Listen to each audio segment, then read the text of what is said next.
The Dungeons & Dragons cartoon ended in 1985. 27 episodes, 3 seasons, and then nothing. No goodbye, no explanation, no final answer, just silence.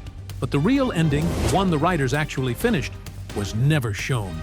Not once. For decades, it sat hidden from the public. And what it reveals about Venger will change everything you thought you knew about this show. What the Dungeon Master was truly doing. Why Venger existed. This is the true ending of Dungeons & Dragons. When a story ends without closure, the mind fills in the gaps. Dungeons & Dragons fans had 40 years to fill those gaps. And what they came up with was dark. The most famous theory? The kids never made it home. They died on that roller coaster. The magical realm was purgatory. Venger was the devil. The Dungeon Master was God. 6 teenagers trapped between worlds, running from their own deaths and calling it an adventure. It's a brilliant theory, genuinely unsettling. The kind that makes you go back and rewatch every episode looking for proof. And it is completely false. There were others. That Uni, the unicorn, was secretly a spy for the forces of evil. That Tiamat, the 5-headed dragon, was actually a hidden protector. That the Dungeon Master was manipulating everyone for his own personal gain. Compelling theories. All of them. But not even close to the truth. Here's the thing about fan theories. They don't come from nowhere. They come from absence.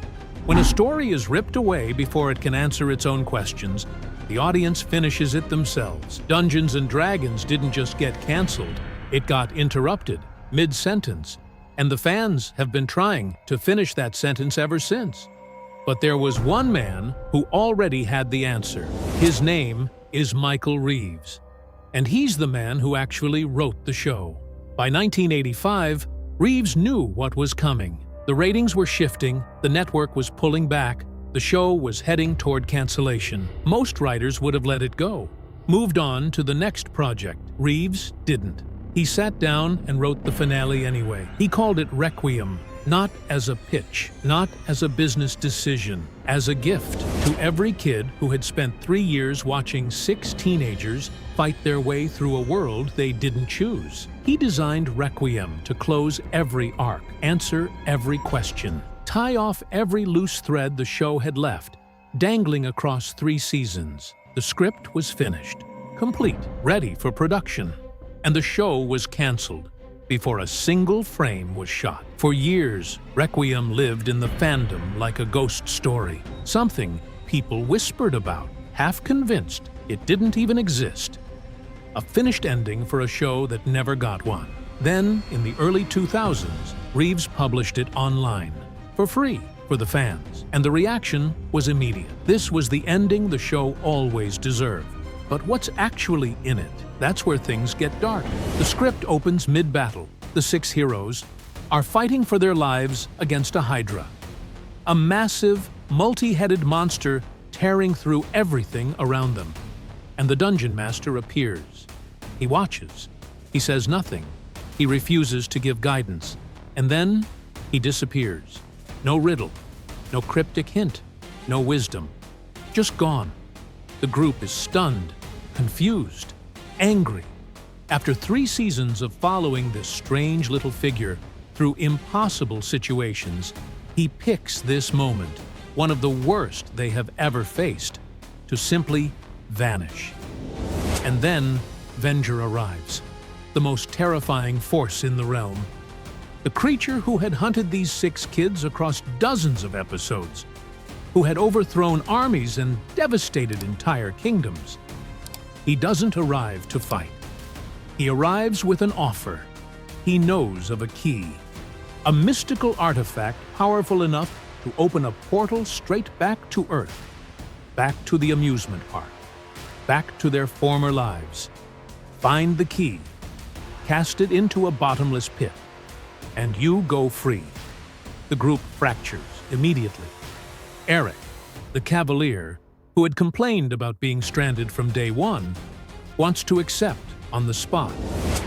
Hank doesn't trust it. Something feels deeply wrong.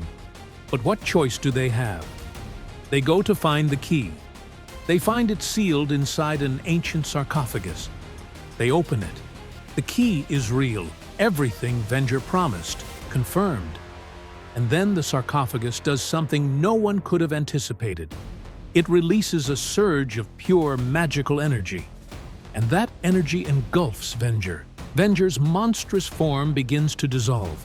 And standing in his place is a man, a noble warrior. The Dungeon Master reappears, and he speaks 4 words. He is my son.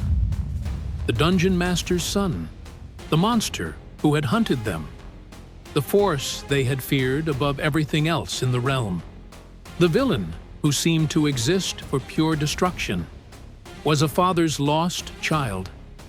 Venger wasn't born evil. He was a good man, a noble man, a warrior who made the wrong choice, who pledged himself to a master of darkness and was consumed by it. Every quest, every riddle, every trial that seemed random, cruel, pointless, unfair. It was all a piece of a larger plan, a father reaching across the darkness, trying to bring his son back to the light.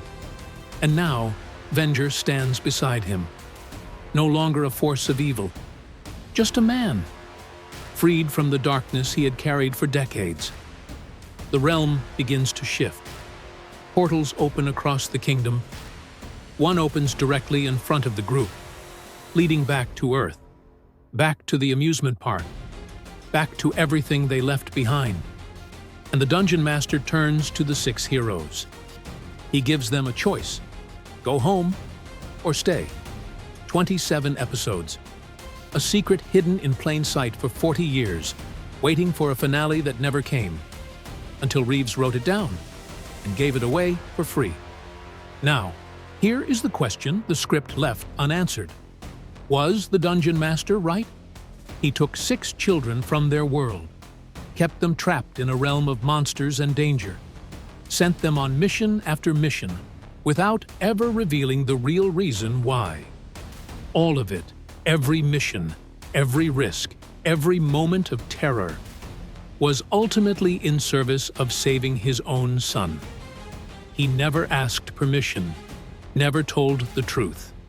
He used their courage, their innocence, and their suffering as instruments of his personal redemption plan. The question is not whether Venger was saved. The question is, was it fair to sacrifice the childhood of those 6 kids for that? Was the Dungeon Master a wise guardian, or a father so consumed by grief that he became the villain in someone else's story? Leave your verdict in the comments. I read them all. Until the next secret. If you were standing in that room, looking at that portal, would you go home or would you stay? Drop your answer in the comments. The Tribunal wants to know. And if this is the kind of dark lore that keeps you up at night, you already know what to do.